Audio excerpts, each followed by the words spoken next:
likes to this videos? If we make 5,000 likes to this video, we will upload more patriotic news. Thank you. Joy Behar has meltdown over Texas law allowing students to carry guns, fellow panelist crushes her. Whoopi Goldberg and Joy Behar completely freaked out over Texas passing a law allowing students to carry guns on campus.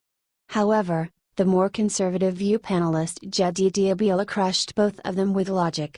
I'm not a gun owner. And when you study these shootings, what you find out is that a lot of these lunatics, these maniacs, target gun-free zones. You see it all the time.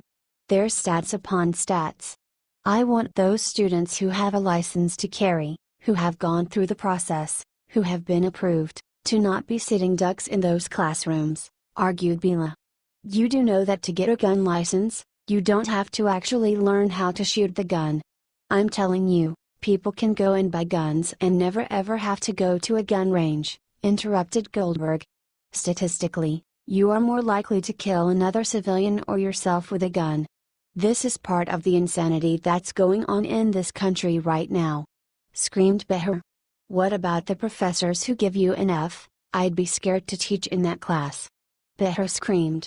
Why should a citizen who has gone through background checks, who has gone through the proper protocol. Why should they be sitting there in that classroom. The gun is not the problem, responded B.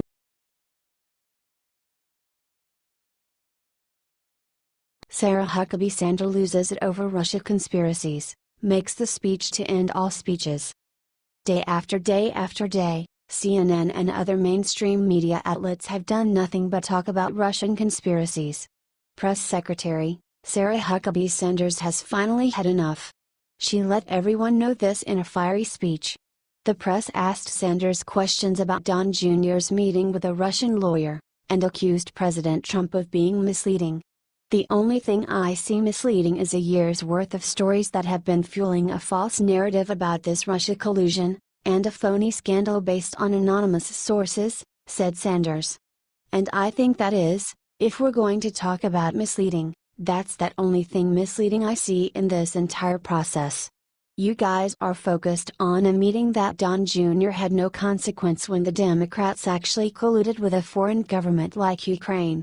The Democrat-linked firm, Fusion GPS, actually took money from the Russian government while it created the phony dossier that's been the basis for all of the Russia scandal fake news, said Sanders. And if you want to talk further about a relationship with Russia, look no further than the Clintons.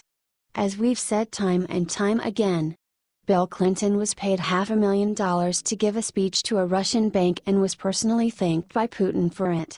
Hillary Clinton allowed 1/5 of America's uranium reserve to be sold to a Russian firm whose investors were Clinton Foundation donors, she said. And the Clinton campaign chairman's brother lobbied against sanctions on Russia's largest bank and failed to report it. If you guys want to talk about having relations, which you seem obsessed with doing, look no further than there, she said.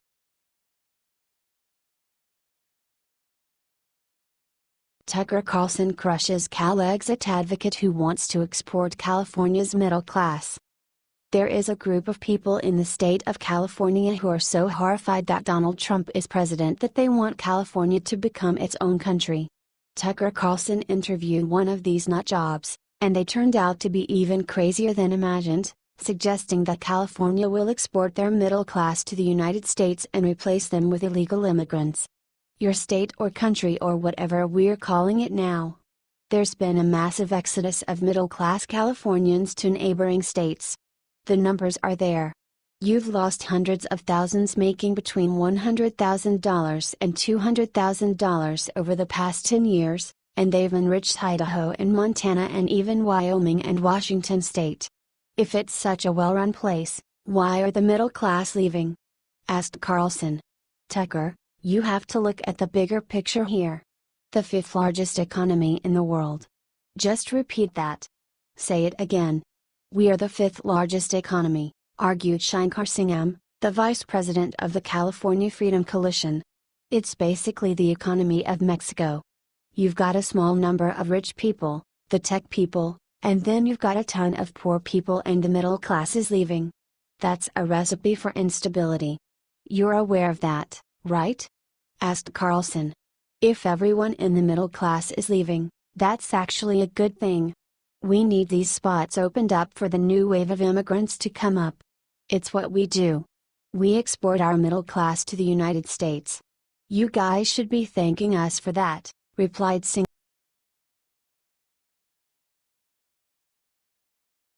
Al Gore claims that every Christian's purpose of life must be to fight climate change.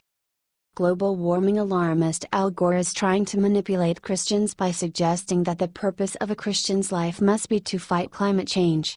"Now I was taught in my church that the purpose of life is to glorify God, and if we are heaping contempt on God's creation, then we are not living up to the duty that God is calling us to," explained Gore. "The way we live our lives is definitely connected to this. It's not a political issue, it is a moral and spiritual issue," he explained in an interview with CNN along with the liberal Catholic priest, John Roush. "I'll tell you, Pope Francis is really an amazing spiritual leader," said Gore in his pandering speech. "My daughter, Karina Gore, runs the Center for Earth Ethics here at Union Theological Seminary. And she was part of a study group, Multi-Faith, reading that. And so I got deeply into it because of her. And, yes, the habits of overconsumption and looking for happiness and just more things, that definitely is a part of the issue, for sure," said Gore. The priest agreed with Gore that climate change is a spiritual issue. "I've come to realize that the climate crisis, I believe, is a crisis in spirituality.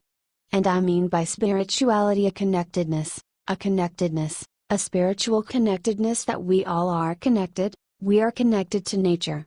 We're also connected to God." "Okay," explained the priest.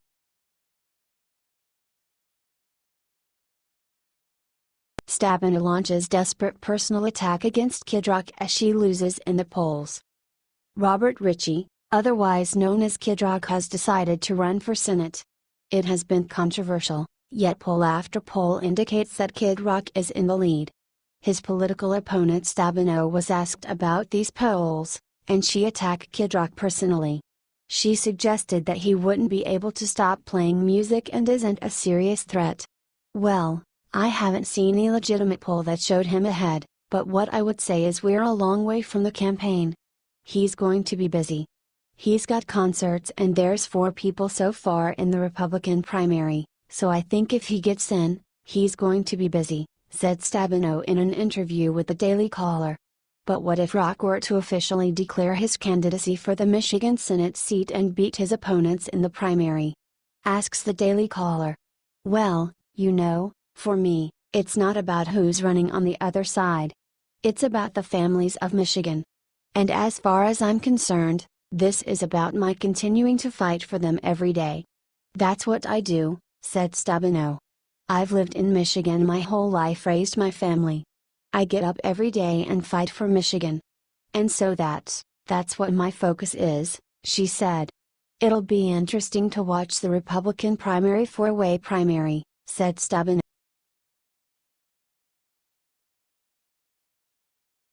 Nancy Pelosi just got some career-shattering news from fellow Democratic representatives.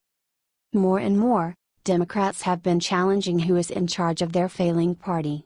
They're considering that they need new leaders, and Pelosi has been desperately trying to defend herself. "I am a master legislator. I know the budget to the nth degree. I know the motivation of people. I respect the people who are in Congress. I feel very confident about the support I have in my caucus," said Pelosi. However, several Democratic congressmen have suggested that it is time for Pelosi to go. "What we've got to do, not just for our party, but I think for so many American people, is start winning again. Start bringing some balance back to Washington and start winning with leadership that the American people can trust, not the old, tired Democratic partisan leadership, but really a new generation of leaders who are going to put the country first," suggested Representative Seth Moulton, D-Mass, on CBS. Former CIA agent Brian Dean Wright also had a lot to say. He recently published an article called "I'm a Democrat but Nancy Pelosi is totally clueless about what Democrats need to do to win. If Pelosi and others like her won't step down, The rebels must make it clear to America's voters that the DC Democrats do not speak for them. Officials like Pelosi have become unresponsive and tone-deaf, pushing failed schemes like a better deal when what American voters want is better leadership, said Wright. It's time that Democrats give voters what they deserve, said